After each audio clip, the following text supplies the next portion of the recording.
السلام علیکم. کچھ دن پہلے امیگریشن کے اوپر کچھ گفتگو کی تھی تو کچھ لوگوں نے کچھ سوالات پوچھے، کچھ اعتراضات بھی کیے، تو سوچا اس سلسلے میں کچھ مزید گفتگو کی جائے. تو یہ جو امیگریشن ہے، میں امیگریشن کو زیادہ براڈر ٹرم میں یوز کر رہا ہوں. اس میں اسٹڈی پرمٹ، ورک پرمٹ اور پرماننٹ ریزیڈنس سب کچھ آ جائے گا. یہ امیگریشن کیا صرف انتقال بدن ہے کہ میرا جسم لاہور سے، کراچی سے، اسلام آباد سے اٹھے گا کسی فریٹ کی طرح یہاں ٹورنٹو، وینکوور آ جائے گا؟ نہیں، ایسا نہیں ہے. تو امیگریشن ایک well planned, well prepared process ہے. آپ یوں کہہ لیں کہ this is an opportunity to start a new life. تو اس میں جو لوگ بھی چاہتے ہیں کہ وہ کسی آبجیکٹو کے لیے بھی کینیڈا آئیں، ان کے پیش نظر سب سے پہلے یہ بات ہونی چاہیے کہ ان کی پریپریشن کیا ہے، ان کی پلاننگ کیا ہے. کیا ان کا یہاں پہ کوئی فیملی سپورٹ سسٹم ہے؟ نہیں ہے. کیا وہ اکیلے ہیں، فیملی کے ساتھ ہیں؟ میرا مطلب ہے کہ بیوی بچے ہیں.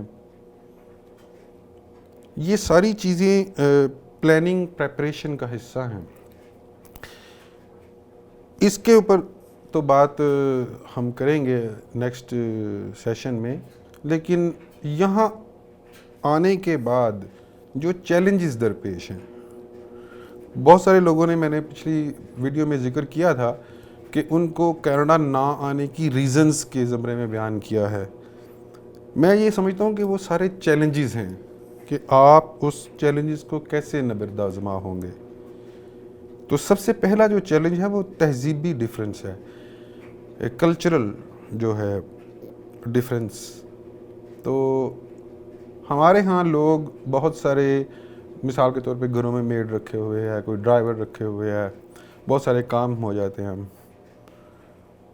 نہ صرف یہ گھروں کا، بلکہ آپ بینکنگ سسٹم کو دیکھ لیں، لا اینڈ آرڈر کو دیکھ لیں، جسٹس سسٹم کو دیکھ لیں، اکانومی کو دیکھ لیں، ہر چیز میں آپ کو فرق نظر آئے گا. مجھے علامہ اقبال یاد آ گئے ہیں، ضمیر مغرب ہے تاجرانہ، ضمیر مشرق ہے راہبانہ، وہاں دگرگوں ہے لہجہ لہجہ، یہاں بدلتا نہیں زمانہ. تو یہ بہت بڑا فرق ہے کلچرل. مجھے ایک واقعہ یاد ہے، میں جرمنی میں تھا تو ابھی کچھ مہینے ہوئے تھے مجھے گئے ہوئے. تو میں روزانہ بریڈ لے آتا تھا، ایگ فرائی کر لیتا تھا، روزے بھی تھے. تو ایک دن میں تھک سا گیا تو میں نے سوچا کہ آج روٹی بناتے ہیں. تو میں نے تھوڑا سا آٹا لیا، اس کو گوندنا شروع کیا. تو وہ آدھا کلو آٹا ہوئے گا، اور وہ کبھی اس میں پانی زیادہ ہو جاتا ہے، کبھی کم ہو جاتا ہے، کبھی وسکوسٹی بڑھ جاتی ہے، کبھی کم ہو جاتی ہے. تو وہ کرتے کرتے 3-4 کلو آٹا ہو گیا. بار بار ڈالتا تھا، بار بار ڈالتا تھا. تو وہ کافی زیادہ جو ہے نا وہ کوانٹٹی اس کی ہو گئی. تو پھر میں نے اس کی ساری روٹیاں بنا کے، تو سارے وہ جو انڈین، پاکستانی بہت سارے طالب علم تھے وہاں پہ، ان کو میں نے تقسیم کی. تو یہ وقت کے ساتھ ساتھ آہستہ آہستہ پھر میں سیکھتا رہا. کبھی بہن کو فون کیا، کبھی امی کو کیا کہ یہ کیسے بناتے ہیں، یہ کیسے بناتے ہیں. یہ ایک چھوٹی سی مثال ہے، لیکن اس طرح کی درجنوں سینکڑوں مثالیں ہیں. میں بیان کرنے لگوں گا تو کئی گھنٹے بیت جائیں گے. تو اس کے علاوہ بھی ایک بڑا فرق ہے. میں نے بہت سارے لوگوں کو بہت کنفیوز دیکھا ہے، بہت پریشان دیکھا ہے، اور بہت ججمنٹل بھی. اور وہ یہ ہے کہ جب آپ یہاں پہ آتے ہیں تو اسپیشلی اگر آپ کے بچے ہیں، تو یہاں پہ 2 سسٹم ہیں، ایک سوشل، ایک اکنامک. اچھا، اب سوشل سسٹم کو لے لیتے ہیں. تو سوشل سسٹم میں یہاں پہ تہوار ہیں. مثال کے طور پہ ہیلووین ہے، کرسمس آ جاتی ہے، ایسٹر آ جاتا ہے. تو یہاں پہ ایسے ہے کہ اب میری بیٹی ہے تو مجھ سے کہتی ہے کہ ڈیڈی میں نے کرسمس کی لائٹس دیکھنے جانا ہے، اور ہیلووین میں کینڈیز کلیکٹ کرنے جانا ہے. میں اس کو لے جاتا ہوں مثال کے طور پہ. تو جو وہ ذہنی ارتقاء ہے نا، وہ جو گھٹن کے معاشرے میں ہمارا ہوا ہے، وہ ہمیں جینے نہیں دیتا، سکون سے سانس نہیں لینے دیتا. تو ہم یہی پوچھتے رہتے ہیں. اچھا کوئی یہ کہہ دے گا کہ کسی سے سن لیا کہ یہ ہیلووین حرام ہے، یہ کرسمس حرام ہے، میری کرسمس کہنا ناجائز ہے، تو وہ جائز ناجائز کے ایسی دلدل میں پھنس جاتے ہیں کہ سمجھ نہیں آتی، نکلنا ہی مشکل ہو جاتا ہے.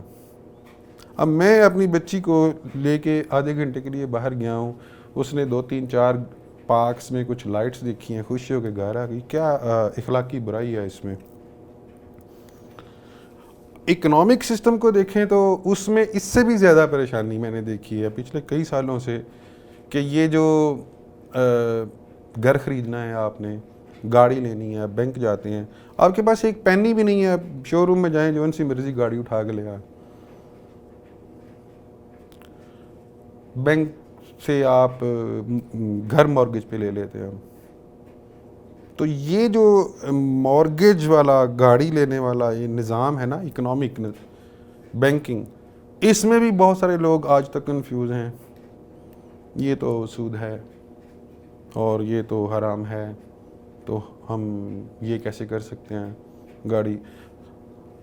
کوشچن یہ ہے کہ اب آپ نے گاڑی خریدنی ہے تو پھر آپ کیش پہ خریدیں گے، اور ڈپینڈز کہ آپ نے کون سی گاڑی لینی ہے، $2,000 کی ہے یا $2,00,000 کی ہے. تو یہ جو کہہ لیں آپ اکنامک اور سوشل تہذیبی فرق ہے، یہ بہت چیلنجنگ ہے. بہت سارے لوگ کئی سال گزارنے کے باوجود بھی ابھی تک اسی دلدل میں ہیں، اسی ڈچ میں ہیں. اگلے چیلنج کی بات کریں تو جاب جو ہے نا، وہ یہاں پہ خاصا چیلنجنگ کام ہے. ایک آدمی مثال کے طور پہ کسی آئی ٹی کمپنی میں، کسی انجینئرنگ فرم میں کام کر رہا، اور وہ امیگریٹ کر کے یہاں پہ آ جاتا ہے، تو شروع میں تو انسان بڑا خوش ہوتا ہے کہ مجھے ویزا مل گیا ہے، وہاں پہ بھی شاپنگ ہو رہی ہے اور خوشیاں منائی جا رہی ہیں. لیکن جب آپ یہاں پہ آتے ہیں تو وہ جو ایکسپیکٹیشنز ہیں، وہ جو امیدوں کا محور ہے، وہ ملیا میٹ ہو جاتا ہے،